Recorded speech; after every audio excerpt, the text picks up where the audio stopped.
Hello, once again, glad to be back with you today. And today I want to talk to you about disciplining children. And it's one of the very important topic. The greatest asset you can have is your children. And when you meet a new person, you will not ask him how many houses he got, what car he drives, how much money he got in the bank. When you pick up a conversation, as usual, hi, how are you, how's things? Very often we come to a question that how many children you got? So it's a very important thing, and having children is a great blessing. Most of the time, more than you discipline the child disciplines you. Child is a father of an adult. Having a child around you makes tremendous change in your life. So when you talk about children's discipline, our children are our life. Some people say children are the future. I would say children are not the future, children are the present. What we do with our children is going to make a difference in their life, and it's going to make a difference in the days to come. Every child who is born into this world, born with a certain character traits, certain different kind of personalities, and the job of the parent is to nurture that personality and character into a completeness. That is the job of a parenting.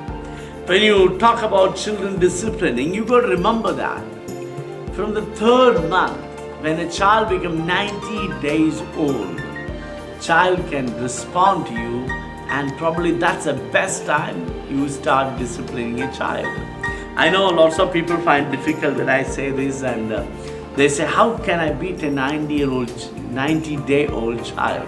How can I discipline such a small baby? He doesn't know anything. I'm sorry, you'll be highly mistaken. He knows everything.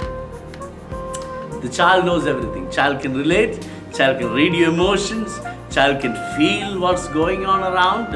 She may not have an answer for everything that you have, but she can relate and understand. The earlier you discipline a child, it's easier for the child and for you as well. There is a saying, you can train a duck before you leave him in the water. After you leave him in the water, you can never train the duck. Duck may train you. From the third month onwards, child can respond everything you say. That's the best time to start disciplining. When I say about disciplining, most of the time people think of a stick or whack or shout or scold. Say these things have nothing to do with the discipline. You may have them or use them, but the more you can discipline a child without using any of these so-called means, the best your discipline can be. Every parent have a high level of temptation to use stick on the child. I must say that beating children is illegal and it is wrong. You put violence in, then you get the violence back. Beating children is not the answer. Throwing an emotion on them is not going to solve any of their problem. Relating their emotions and trying to understand them and trying to help them is what, as a parent, you go to do, or as a teacher, you go to do. When you relate to children, starting off from the third month, they can respond to everything. The best discipline takes place not in the school, it takes place in the house. What the father and mother do is what set the procedure for a child. A child cannot be made as a good child by a church, a temple, or a school. The child can be made good only by his or her own parents. The discipline starts as early as the third month. You can say to child what you think or what you wanted to say. You can say no to the child when the child responds the wrong way. You can appreciate child. You can relate to child everything that you wanted. When you relate to children, you got to remember, children are an individual. Starting off, they are an individual. They are just like you. The size-wise, they may be small, but a person-wise, they are just like you. So, it's important that you learn to respect the children, no matter how small they are. You must learn to respect the children. Children are more intelligent than us. So, don't put any effort to fool them. Don't say lies to your children, and don't tell them don't say lies. Don't try to bluff your children. Don't try to be something that you are not in front of your children. Don't tell them lies.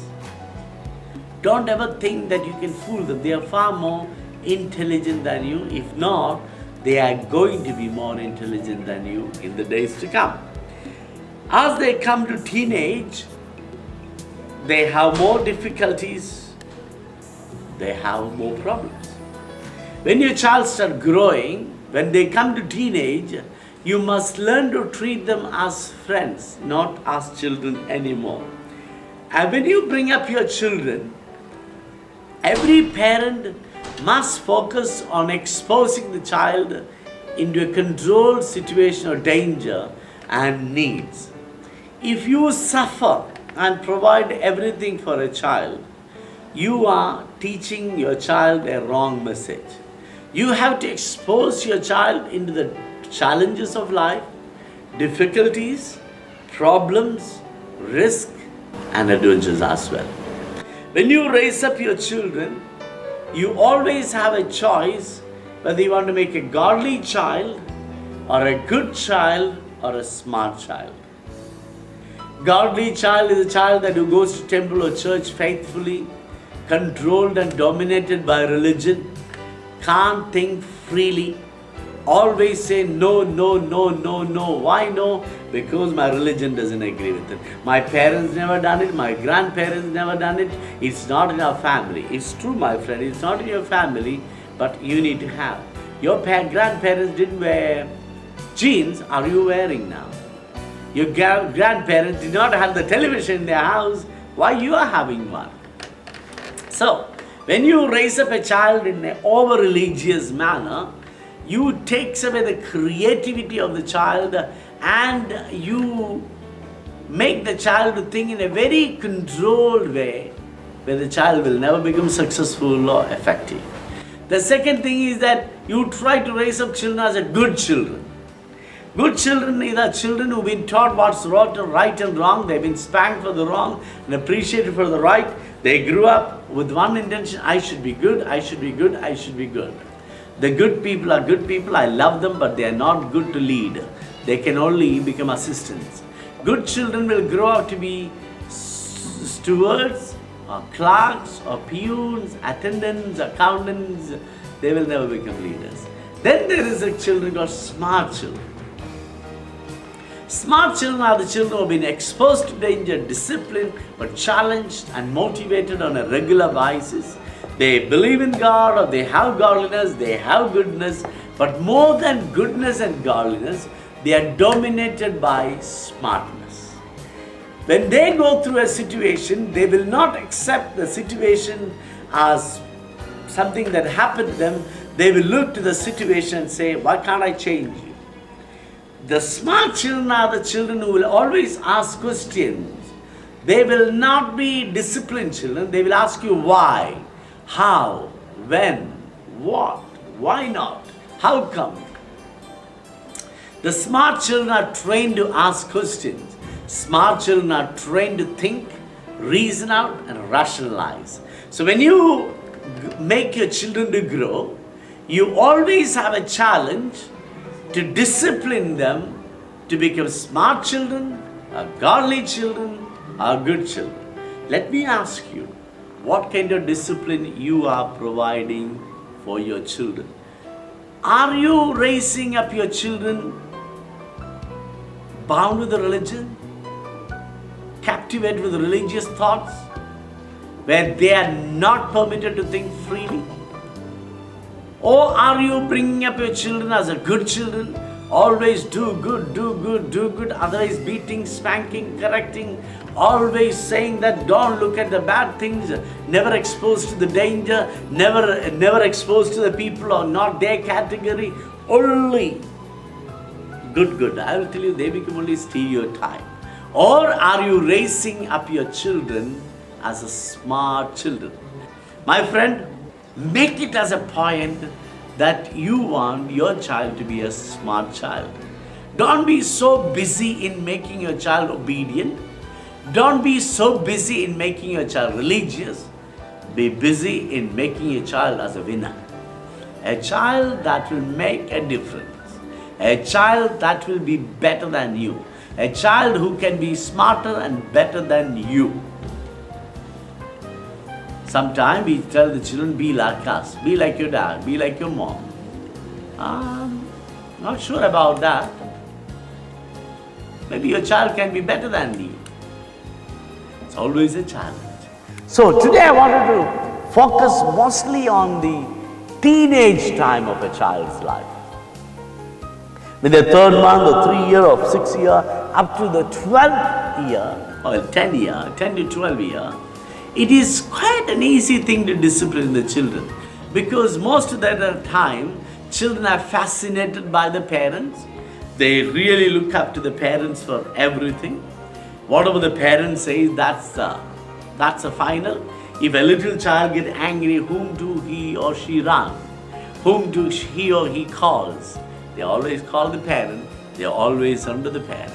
But when they come to the teenage, there is a change. So when a child comes into the age of teenage, it is one of the most difficult time to discipline a child. When they come to teenage, is a time lots of changes take place within them. There is a physiological and psychological changes, bodily changes, the emotional change, lots of changes. That's the time they come to the puberty. They'll see changes on their body. If you look at a girl, her body is getting developed. Boy, his body is getting developed. And this is a time people start looking at them, and they are going through a very perplexed, confused stage of life. They really don't know how to handle it. It's age that they are turning from a childhood to adulthood. Lots of change, physically, psychologically, emotionally, and bodily. They are in the process of struggling with the change. If there is a healthy parents, this transition time for the child can be much easier. But if the parent is not educated or not intelligent enough, this can be a pretty hard time for a teenager. He did not know whom to look for the answers. He did not know whom to ask the questions. As a result, he started listening to the wrong people. He started reading wrong books. You as a parent, when you have a teenager in your house, before he becomes teenager, you must build a friendship with him and treat him as a friend. By the time they transfer into teenage, before they establish their boundary as an adulthood, you should give them that freedom of adulthood.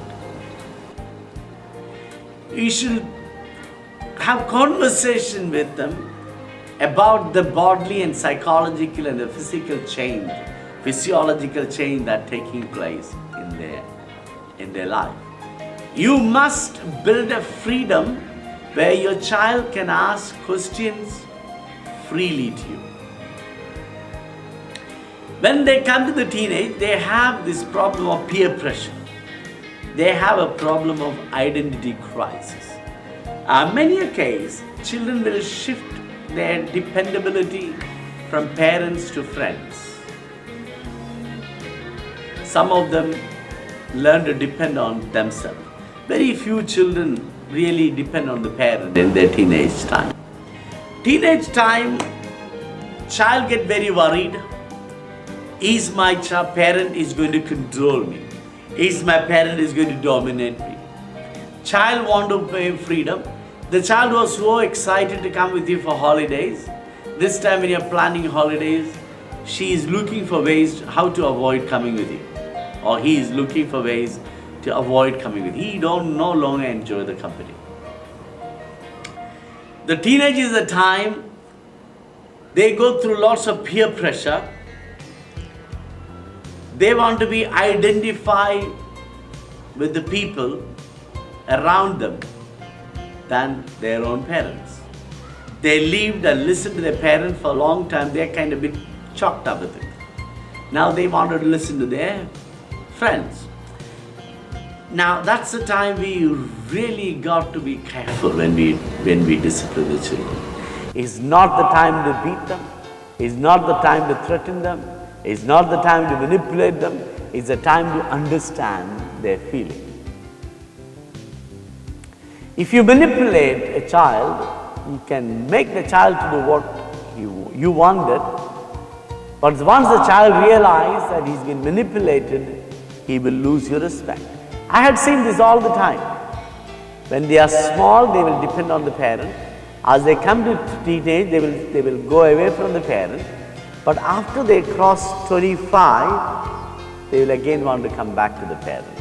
But if the parent remained good, if the parent build a relationship, the child always turn back when he finish off with his teenage crisis. But if the parent has not related to the child well, child may not come back to the parent at all. A teenage girl can be a very, very difficult case to handle. They find very difficult with many things. They find very difficult to relate to you. They can be very secretive. I'm sure if you have a daughter in your house, you often wonder what she's doing behind the closed door. They tend to go to the room, close the door. You try to figure out what they are doing, you will never know. They spend a lot of time alone thinking, I don't know what they really do because they are always in the room. But I know that they need time for themselves. A teenage person tend to be ungrateful, tend to forget all good that you've done for them and what you're doing for them, tend to forget to appreciate all your efforts to support them. It's all because they are going through a time of crisis.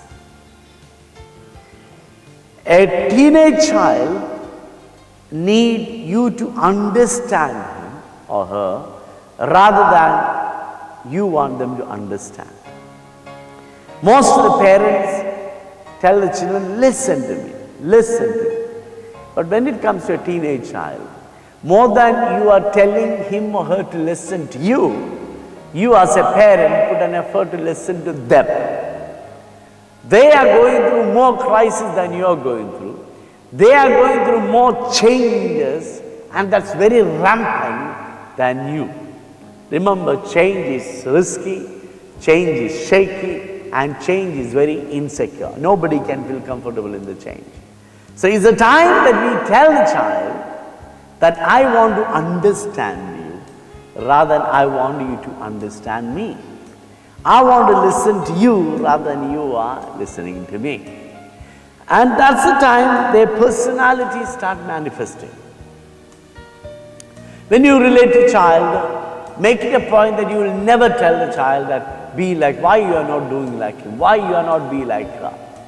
Not all the children are same. Every child is different from other. We all have an individual personality. We all are different from others. I can never become like you and you can never become like me, and we both can never become like them. But yet, we all have this temptation of forcing people to become like us or trying to tell people to become like that. We all try to be like somebody else, but we got to remember we all are different.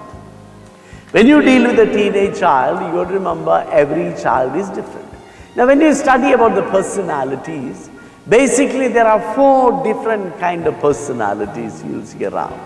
They're called sanguine, choleric, phlegmatic and melancholic.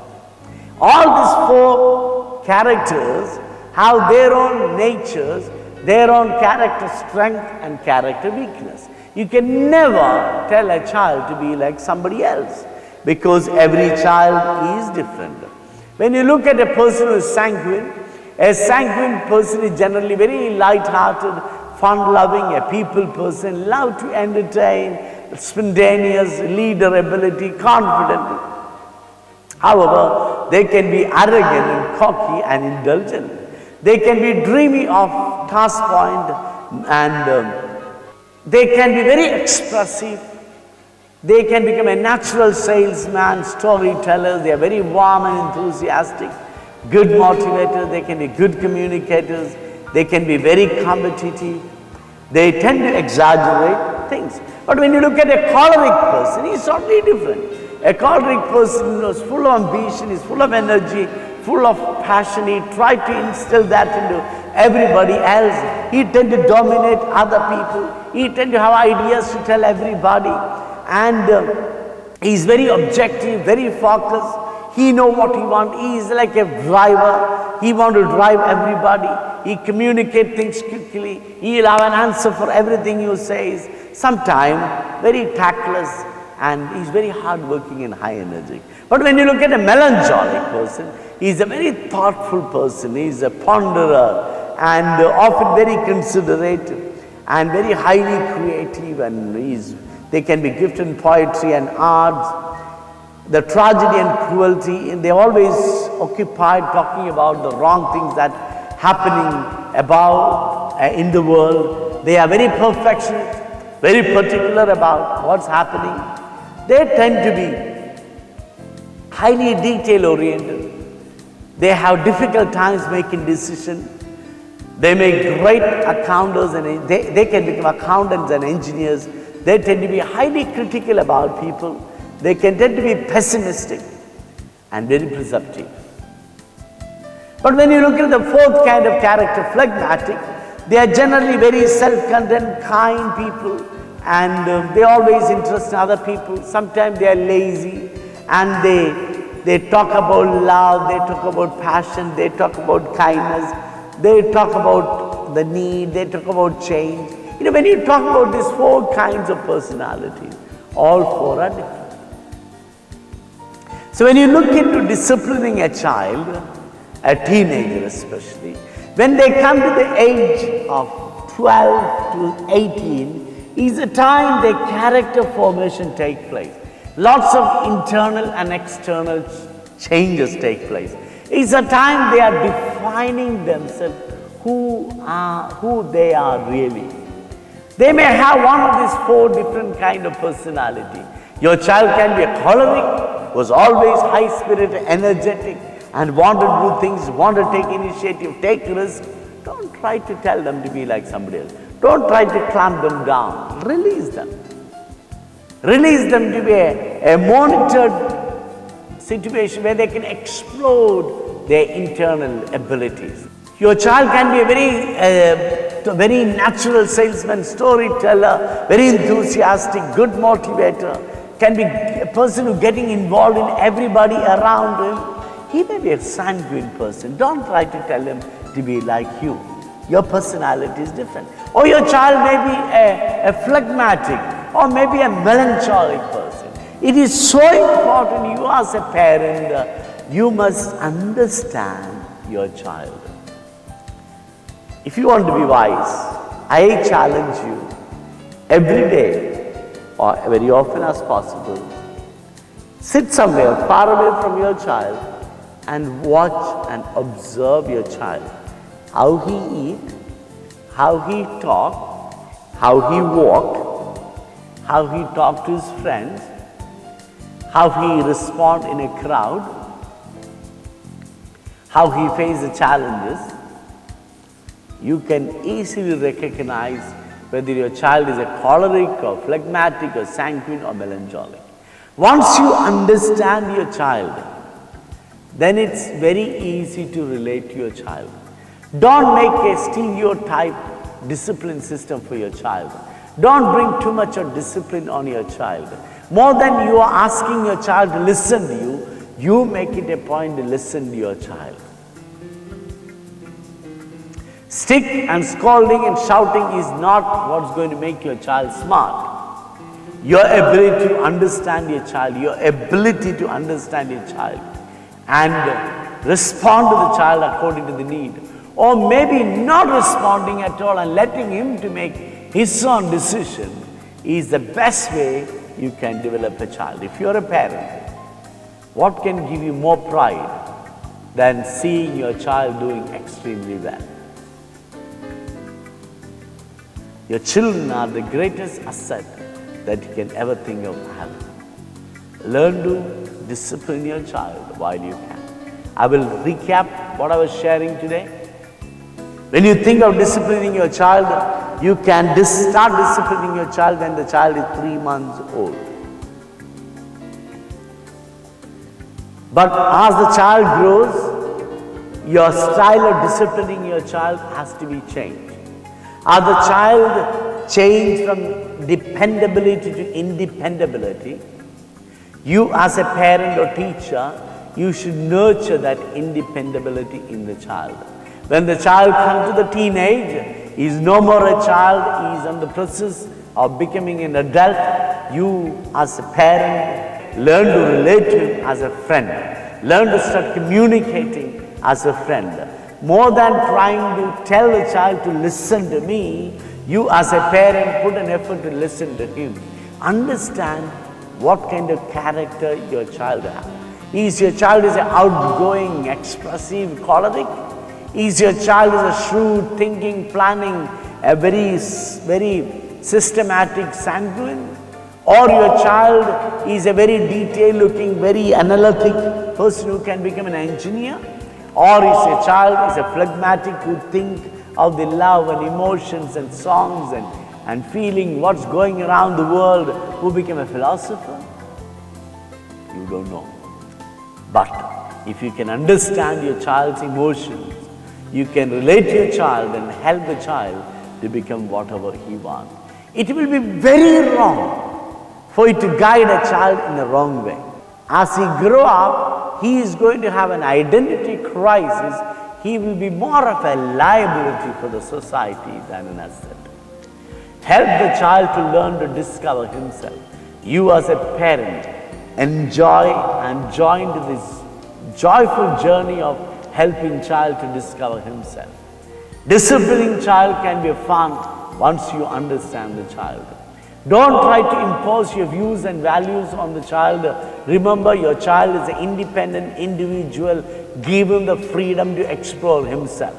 Don't you say that you've been the successful man on the world so that you have all the answers. But you can make the child the successful person on the world. It's not true. You are successful in certain level. Maybe you are a failure even. You cannot tell your child to be like you. You tell your child, be like yourself. Every person is made with a unique personality and every individual is different.